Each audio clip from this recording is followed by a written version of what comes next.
Having an end-of-life plan is really important, not only for patients, but more important for families, because a lot of times we see in the intensive care unit where patients come in and they're very sick, their families are struggling to make decisions and they don't know exactly what their loved ones would want them to decide.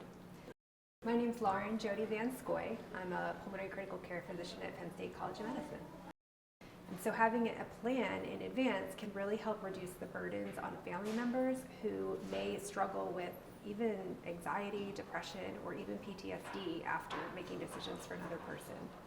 Advanced care planning, talking with each other about what you would or wouldn't want at end of life, not only helps you get the kind of care that you want, but also helps reduce those burdens on families. I think the most important thing is to just say, this is important to me and I want to talk about it and here's why. Going with what you're comfortable. I personally am a person who likes to inject levity and humor into things, and so I try to include that into any conversations that I have with my family about end-of-life issues or death and dying or something that may make people feel uncomfortable.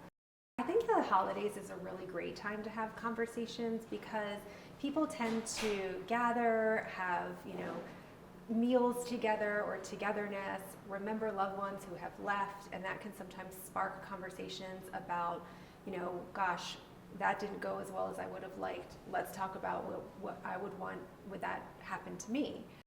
Another great thing about the holidays is that people tend to be more jovial, more open, and it's a good time for togetherness, remembrance, and to just have those kinds of connected conversations.